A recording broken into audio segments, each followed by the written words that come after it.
Hey everybody, how's it going? We got a new round out, round 9, and we'll be kicking off the new round with the special event, Victory or Valhalla, featuring Aston Martin Valhalla. Alright, and for completing the event, you get to win the car itself, of course, 6,500 victory points, 160 gold, and 500,000 racing dollars. All right. And when they say 5-day event, they mean 5 stages. And this is a recommended PR special event, so there's no set PR. So I'm going to try to see if I can win this car with least amount of upgrades that I can put on this car to just, get through every goal. Since once you win the car, you can upgrade it later when they offer some discount offers, right? Because they do tend to come around at some point. But for now, spec-wise, we got 349 kph top speed, 2.42 seconds for the acceleration, 22.9 meters for braking distance, and 2.4 G for the grip. So that is relatively comparable to the other Aston Martin car of similar spec, Valkyrie, of course. Although Valkyrie does have a slightly higher grip and also slightly higher top speed. So the advantage Valhalla has is in acceleration, since the braking distance is, I don't know if they're going to make that big of a difference, and both are really good. Don't get me wrong, Valkyrie being one of my favorite cars in the game at the moment. So yeah, this one, considering how similar it is in spec-wise, I expect this is gonna be also a very enjoyable car to race. So starting out with average speed challenge here, Laguna Seca. So here we go. Yeah, nice grippy ride. Oop. Yes, making it just around on the outside there. Yeah, the opponents is, no comparison here against the grid that we got in this particular goal.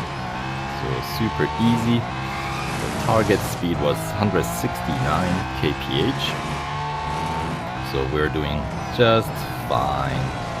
As we come near the finish line, we'll do some donuts. Man, that's the power of short braking distance. Before I even complete the donut, the car is gonna... Oh, wait. Right. The outlap. I forgot about the outlap.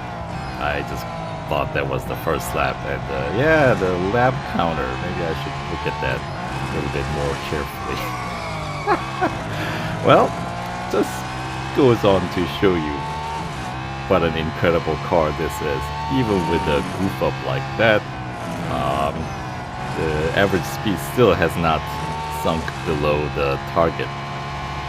So yeah. Alright, so testing out the grip here, see what kind of corners I can, go flat out. Apparently, I do have to still drive. I cannot just drive it like a IDR, where most corners you just go flat out all the time. The only time you don't in that Volkswagen electric monster is, of course, just chicanes, right? Otherwise, you take every corner flat out. Now, second time, finishing or crossing that finish line. I like to call it a style, but that was kind of weak, wasn't it?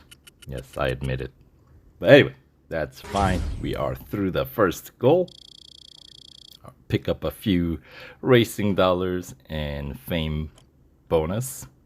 All right, whopping 700 fame points for that effort. All right, so, and yeah, the opponents in that race. It was more of an obstacle course to get by. So, okay, 1 goal done, and we're on to the goal 2.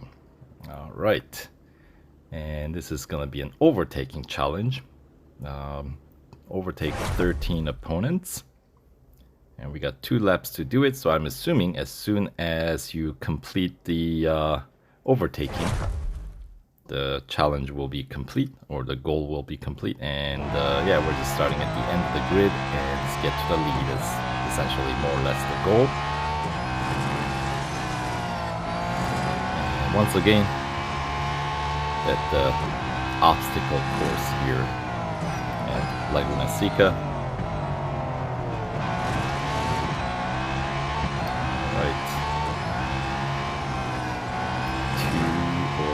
Down, and then 4, so 9 more to go.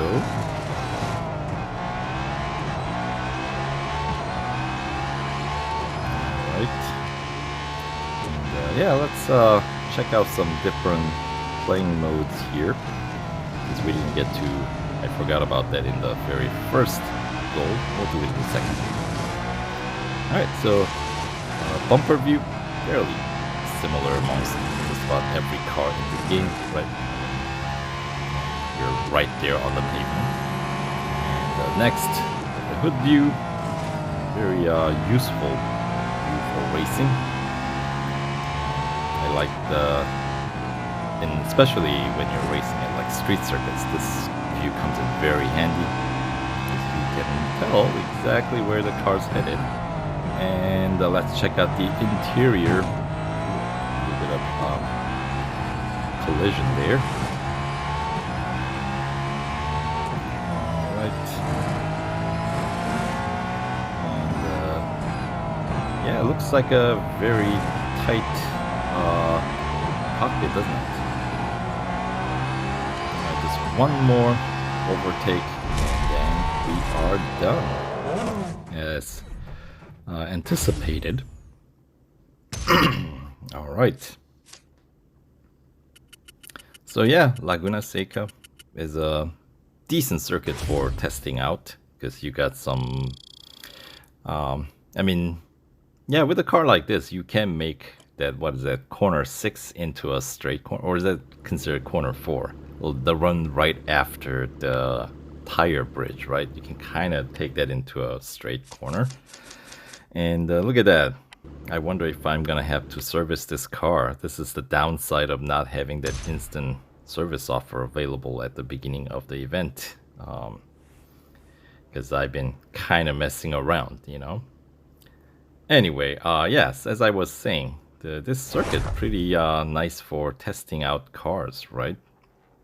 So you got a decent length straight. I mean, not the longest, but enough that you can check out the acceleration, right? And also you got some different types of corners, some sharper, some combinations, some wider, right? So you know, you get to check out but then again, I suppose, is there any circuit that does not feature all that, well, speedways, no, or the street circuits, no. So like really any old Grand Prix circuit, good. Yes, I get that. But this one, not as long, perhaps. Maybe that's the way I should put it. So it's, I don't know, better combination than your most national circuits. National circuits typically don't have very sharp corners, right? They're very fast circuits. So yeah, this one, obviously, one of the most famous features of corkscrew, right? Anyway, this one we just need to wrap it up under minute 16. And now that we're getting, I'm still kind of testing it out, but we got, you know, some time left on the clock to spare, so I'm still checking out the handling of the car as we just crawl over the finish line. All right, so minute 14 and change. That is still under minute 16, of course. So we're good to go. Alright. Yes, the fame payout isn't all that great, but oh well, what do you do? Right. Alright, so that is another goal in the pocket. And the car is in critical condition. So I feel like I'm gonna have to get the car serviced. So we'll see. We'll check out what the next goal is like, since, you know, stage 1 sometimes can be relatively easy. So let's find out. Alright, so I'm gonna try to go at it without servicing, since we just need to win with the weaker tires, and it's just the endurance. So I feel like typically against flag bots, endurance races aren't terribly difficult. So alright, so just over 10 kilometers is what we need to cover. And what would that be? Maybe a couple of laps here? 2 laps plus is what I expect, because I think about lap is about close to just under 5 kilometers maybe. But anyway, yes, degrading grip, but I mean, this car has pretty good grip to begin with, you know. So 2.4G, that's not a laughing matter there, you know. So that's a serious grip. So alright, and yeah, doing a couple of laps here against yeah, look at that, Moby Dick, Porsche 935. So okay, the grid has improved a little bit. Actually, I would say a significant bit compared to what we had earlier. But still, I mean, different class altogether against the cars at this class, Valhalla, the ones that go over 100 PR, right, once you start upgrading. Alright, P1 GTR, those are, when they're maxed out, they are very, very competitive. I think P1 GTR maxes out at like PR 96-ish, somewhere around there. So, I mean, getting closer, but not quite at the level of Valkyrie or Valhalla. And I guess it's well under 5 kilometers for a lap here at Laguna Seca, now I'm realizing. So, okay, so 2 laps plus maybe halfway into the 3rd lap is what we need to get the target distance, which at the pace that we're moving, yeah, we should be fine.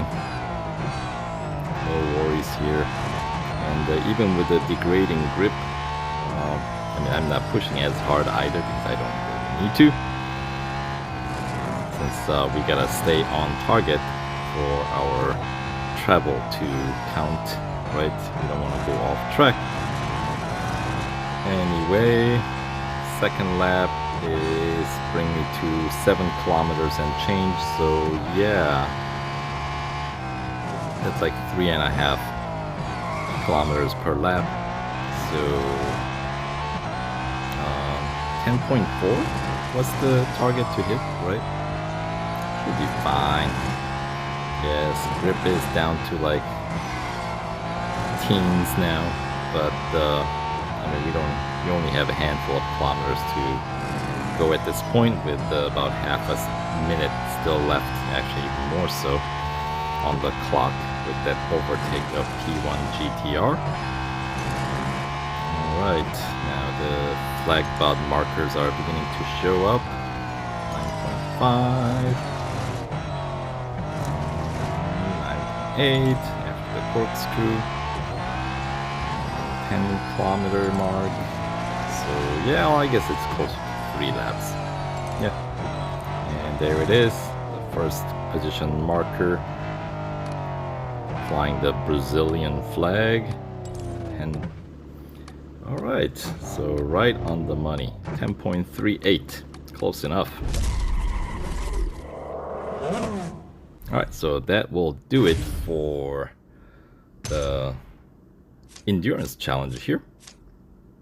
Even with the car unserviced and unupgraded, as you expect, you know, stage 1 goals to be the place to really test out the car, get a feel for handling, you know, assess the strength versus the weakness of the car, right?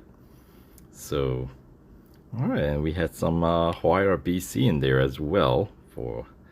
Anyway, don't forget to get your car serviced, since, yeah, the car you won't have access to until the next stage unlocks tomorrow. So, alright, so stage 1 complete. And for that effort, what do we get? We're gonna get 650 victory points, 10 gold, and 50,000 racing dollars. So the first victory point, 650, is that gonna be enough to get us to the first tier racing dollar reward? Yes, it does.